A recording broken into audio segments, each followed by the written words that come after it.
Good morning, students. Today we are going to do experiment on superposition theorem. So this is the first experiment of professional engineering 1, electrical and electronics, and here we are going to perform superposition theorem. So basically we are going to verify superposition theorem here. So first of all, let's check the connections. I have already explained you the complete setup in manual in circuit diagram, and I am going to show you actual connections here. Okay. So what are the apparatus we are going to use here is both the DC supply, because we are going to have two supplies here. Superposition theorem is the theorem where you have two or more power supplies. So the theorem goes like this. Current through any branch is given by the algebraic sum of the currents that will be flowing in that branch when two or more sources are present. Okay. So that is what we are going to verify here. So we are using two sources here, 3 ammeters are there and 3 resistances are there. Let me show you the connections, how the connections are made. So what we are going to do is we are going to connect these two power sources to 3 ammeters and 3 rheostats in such a way that the positive of this power supply will go to the first ammeter. The second terminal of the ammeter will go to the resistance. Okay, now here we are going to use the fixed resistance. We are not using the variable terminal, only fixed resistance we will be using. So from here it will go to resistance, and from second terminal of the resistance there will be two wires going. One will be going to this ammeter, another will be going to this ammeter. Now these are all the DC ammeters, so you have to be very particular. You have to connect to the positive and negative terminals properly. So I repeat, from DC supply positive, you will connect positive of ammeter. From negative of ammeter, you will connect one fixed terminal of the rheostat. From second fixed terminal of the rheostat, the two wires will be going because you are bifurcating the currents. So one terminal from one wire from this rheostat will go to this ammeter, second ammeter, and one more terminal will go to third ammeter. The second ammeter will go to another resistance, and the fixed terminal of another fixed terminal will go to positive of the other power supply. Similarly, the third ammeter second terminal will go to third rheostat fixed terminal, and from second terminal of the rheostat two wires will go, and the two wires will go to negative of the power supplies. So one wire is going to negative of this power supply and another wire is going to negative of this power supply. This is how we are completing the circuit. So this is how we complete the circuit. Okay. Now when we perform the experiment, exactly what we are going to do in this experiment, that is very important to understand. Superposition theorem says that when both the sources are acting, the current in any of these branches will be the algebraic sum of the current that would be flowing when only one sources are acting, other is deactivated, or this source is acting, other is deactivated. This is what we are going to practically prove today. Okay, so how we will do that? Now if we pay attention to the meters, all the meters we are using, ammeters we are using are the zero center ammeters. Please show focus here. I have shown you this type of ammeters in the PPT we have taken in our first class, where I explained you exactly how to take the readings. So all three ammeters are zero center ammeters.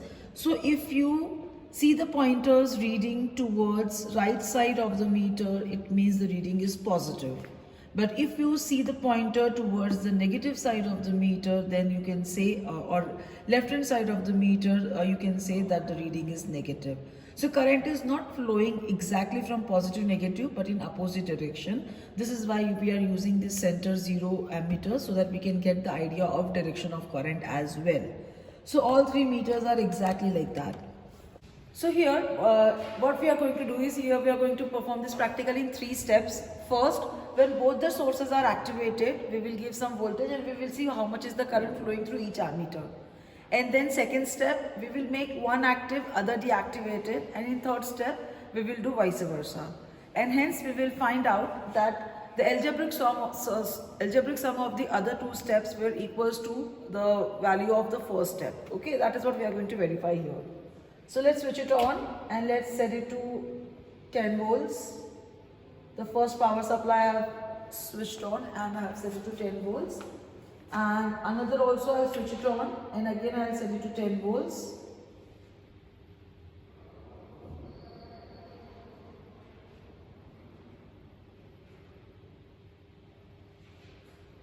Okay. So both the power supplies are almost at 10 volts. Now what we are going to do, we are going to see the readings. Now please pay attention to reading of first ammeter. For 10 volts, the first ammeter is showing you reading 0.14. See carefully, it is 0.14. The pointer is exactly at the fourth division. You need to avoid the error and see in the mirror image as well. So you can see here that the reading on first ammeter is 0.15. Okay, it is slightly varying. So we can see it is 0.15. So you can measure it to be 0.15. You can write it down to be 0.15. So the value of A1 is 0.15. The second current is 0.1. Okay. The second current is 0.1 positive side and the third current is 0.25. See here we can verify KCL also because this is the KCL. There two currents are meeting at one junction, three currents are meeting at one junction. So you can see this is 0.15, second current is 0.1 and the addition of two both current is flowing through this third ammeter, that is 0.25. So these are the three readings. You have to note it down. You have to write it down, write down reading in the experiment itself. I am not going to give you observation tables separately. Okay, this is first set of reading you are getting. Again I am repeating, ammeter 1 or current I1 is 0.15, current I2 is 0.1 and current I3 is 0.25. Now what we will do, we will deactivate one source and keep deactivate second source and first source will be acting alone. Now what we will do, we will just keep this activated but we will deactivate this. Okay, so I am switching it off. But when I am switching it off, this circuit is open. I want to close this circuit because when you deactivate the voltage source, you have to keep the circuit closed. So I am just closing this circuit. Now this circuit is shorted. Now I will not switch on this supply, I will keep this supply on, and when I see the readings, please pay attention to the readings. What is the reading? This is second step.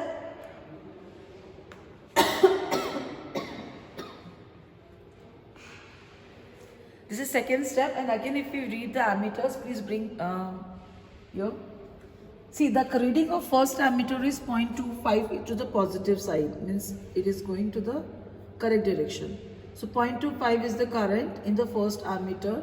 In the second ammeter it is going negative because it was expected to flow from positive terminal to negative terminal, but because this power supply is off, the current is flowing from this point to this point, negative to positive. Okay, and that is why the current shown is 0.12 on the negative side. Here the third ammeter is showing positive current, but it is 0.14. So 0.14 positive on third ammeter, 0.13 ampere in negative side, that is second ammeter, and the first ammeter is showing you 0.25 on the positive side.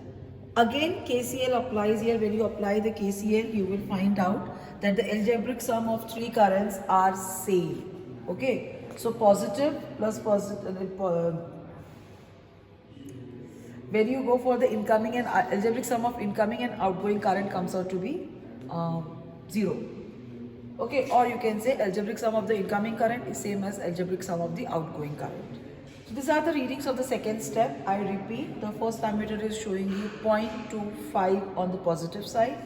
The second ammeter is showing you 0.13 on the negative side, and this third ammeter is showing you 0.13 on the positive side. Alright, now what we will do is we will deactivate this source now and we will activate another source. So I have switched it off now, and first of all I will remove this short circuit. You cannot short circuit the supply. Okay, so first remove the short circuit and switch it on. Now to complete the circuit, what we will do is we will short this now. Now this is shorted, so you don't have the power supply in the circuit. This is completely shorted. Now let's look at the readings. So here, this is the third step of the experiment where you are having. So now the first ammeter I1 is showing you current on the negative side because the current is not flowing from positive to negative but negative to positive because of the switch off of this power supply. So you can clearly see that the current right now is 0.12 on the negative side. Okay, sometimes it deflects between two divisions, so you can just take the stable reading. So it is 0.12 on the negative side. Let's pay attention to ammeter number 2. On ammeter number 2, it is 0.25 on the positive side. Alright, so ammeter number 2, 0.25 on the positive side, and ammeter number 3, that is I3 current, is 0.13 on the negative side. Sorry, 0.13 on the positive side. So I repeat, ammeter 1 is 0.12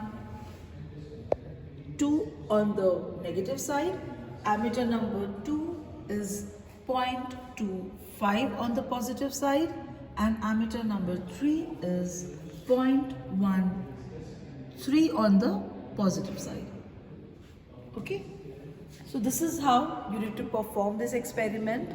Now exactly what you are going to see is we will do some calculations and I will show you that the algebraic sum of second step and third step is same as the first step. This is what I'm going to show you on video class. Alright, so this is all about the superposition theorem. Thank you and happy learning.